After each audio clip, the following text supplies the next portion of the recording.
Shalom, selamat pagi adik-adik teruna. Apa kabar semuanya? Pasti adik-adik semua dalam keadaan sehat dan diberkati oleh Tuhan. Adik-adik, mari siapkan hati dan pikiran kita untuk masuk dalam perenungan firman hari ini. Nah, adik-adik, hari ini pembacaan kita terambil dari Yesaya 40 ayat 1 sampai ayatnya yang ke-8. Sebelum kita membaca dan merenungkan firman, mari kita berdoa. Tuhan Yesus yang baik, di pagi hari yang indah ini, kami boleh bangun dengan keadaan tubuh yang sehat dan kuat. Terima kasih Tuhan Yesus. Dan kami mau mengucap syukur dengan merenungkan firman-Mu, dan kami juga mau melakukan dalam kehidupan kami dari hari lepas hari. Terima kasih Tuhan Yesus. Amin.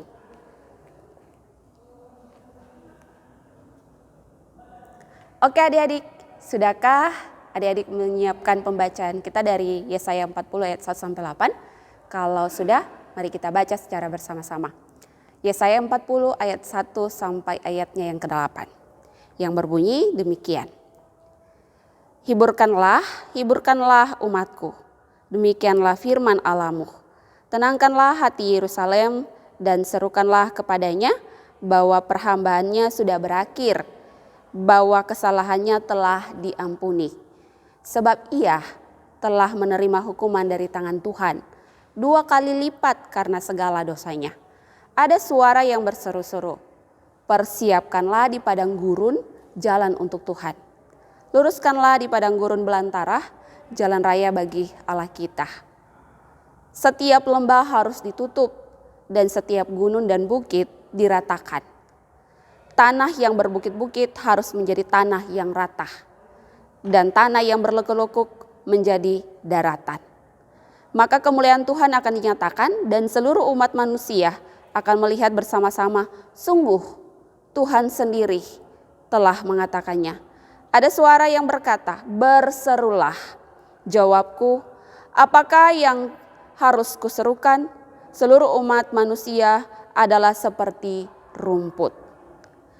Menjadi kering, bunga menjadi layu. Dari bacaannya.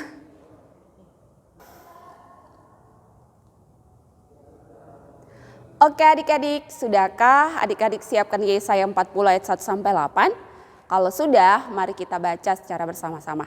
Imamat 40 ayat 1 sampai 8 yang berbunyi demikian. Berita kelepasan. Hiburkanlah, hiburkanlah umatku. Demikian firman Allahmu. Tenangkanlah hati Yerusalem dan serukanlah kepadanya bahwa perhambaannya sudah berakhir, bahwa kesalahannya telah diampuni, sebab ia telah menerima hukuman dari tangan Tuhan 2 kali lipat karena segala dosanya. Ada suara yang berseru-seru, persiapkanlah di padang gurun jalan untuk Tuhan. Luruskanlah di padang belantara jalan raya bagi Allah kita. Setiap lembah harus ditutup dan setiap gunung dan bukit diratakan. Tanah yang berbukit-bukit harus menjadi tanah yang rata, dan tanah yang berlekuk-lekuk menjadi daratan. Maka kemuliaan Tuhan akan dinyatakan dan seluruh umat manusia akan melihatnya bersama-sama. Sungguh Tuhan sendiri telah mengatakannya. Ada suara yang berkata, berserulah. Jawabku, apakah yang harus kuserukan?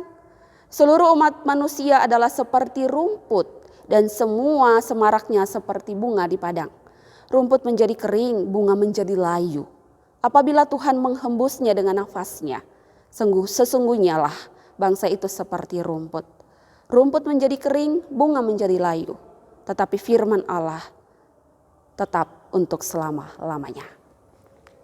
Oke adik-adik, perenungan kita hari ini berbicara tentang kesetiaan beriman. Tertindas yang bertekad untuk memenangkan kebebasan mereka. Kata Nelson Mandela, ia dijeblosan ke penjara selama 27 tahun di Pulau Robben yang terkenal kejam. Namun demikian, karirnya justru bersinar setelah ia dibebaskan dari penjara. Pada tahun 1990, Mandela terpilih sebagai presiden di Afrika Selatan. Tidak ada kekuatan di bumi yang dapat menghentikan orang-orang bangsa Israel juga pernah mengalami pergumulan sebagai orang-orang yang tertindas dan menjadi tawanan dalam tempat pembuangan di Babel.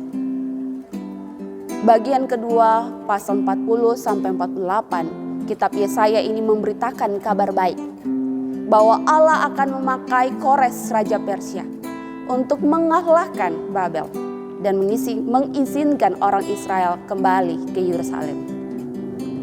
Berita kelepasan yang disampaikan Nabi Yesaya khususnya pada bacaan Alkitab hari ini sangat menghibur bangsa Israel.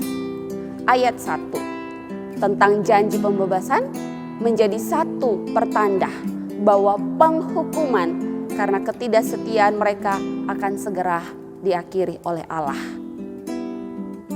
Hal ini sekaligus juga menjadi momentum yang tepat bagi bangsa Israel untuk kembali membuat komitmen baru tentang kesetiaan sebagai umat pilihan terhadap Allah.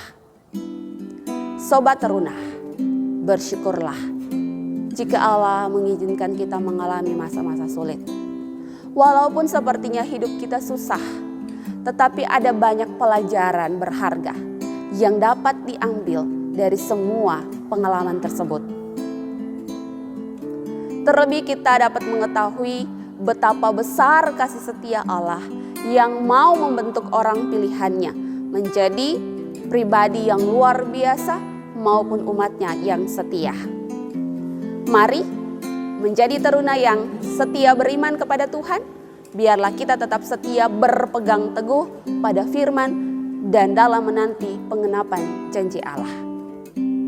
Khususnya ketika mengalami situasi dan kondisi yang tak menentu serta berbeban berat. Sebab semua itu hanya sementara, tetapi firman Allah tetap untuk selama-lamanya. Oke adik-adik, perenungan kita hari ini telah selesai. Mari kita akhiri dengan doa.